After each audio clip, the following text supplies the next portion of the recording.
CFE, CGC, UNSA, mieux comprendre l'entreprise pour agir ensemble.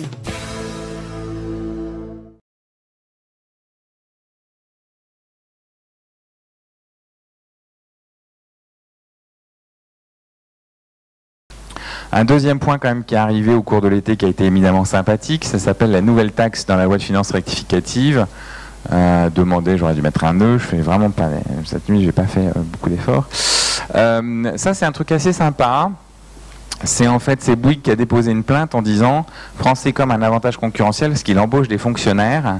Donc c'est un avantage concurrentiel parce qu'en fait les fonctionnaires ne payent pas de cotisation chômage.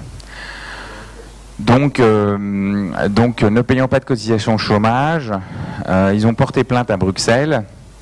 Et en portant plainte à Bruxelles, Bruxelles, dans son intelligence, a dit « Ah oui, mais en 1996, quand il y a eu la loi qui a consisté à ce que France Télécom verse une soulte de 25 milliards de francs à l'époque, ça n'avait pas vraiment été inclus, donc quand même, il y a un problème de distorsion de concurrence.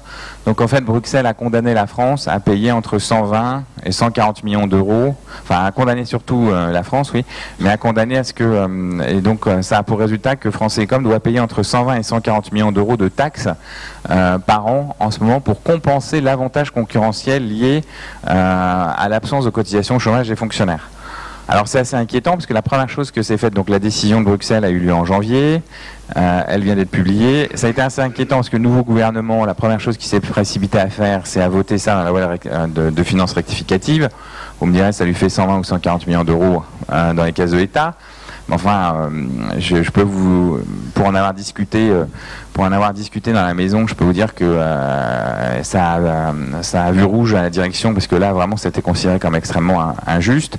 Et c'est d'autant plus injuste qu'on pourrait partir du principe que il faut quand même taxer Bouygues et SFR et Free parce qu'eux, ils ont le droit de faire des plans sociaux. Donc il faut les taxer, hein, ils ont un avantage concurrentiel. Donc si on part de cette logique de l'absurde, on voit bien qu'en fait ça n'a vraiment aucun sens. Et donc nous on a décidé de concesser cette taxe. Donc sans doute on va aller à Bruxelles pour dire que c'est n'importe quoi. Et puis ça renvoie à d'autres problèmes sur lesquels je pense qu'on aura l'occasion d'en discuter. C'est que la plaisanterie va coûter 2 milliards d'euros au global à France Télécom.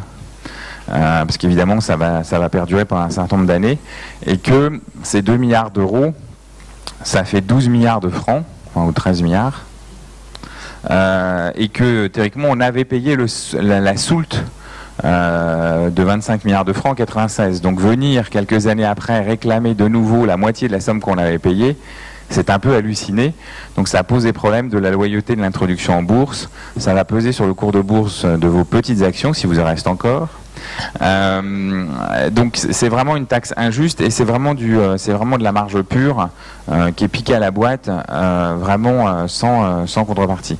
Mais c'est le dogme néolibéral et donc alors évidemment on s'en est plaint, donc je crois qu'on a écrit à Moscovici qui nous a dit que c'était pas nous, que c'était pas lui, que c'était le branchu, et puis le branchu nous a répondu qu'en fait c'était pas elle, que c'était Montebourg.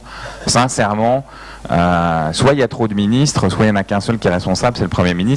Mais enfin, cette histoire nous a quand même fortement déplu et on n'a pas du tout l'intention d'accepter ça. Surtout qu'en plus, ces 120, ces 140 millions d'euros, ils ont un avantage, c'est que vous allez en partie les payer.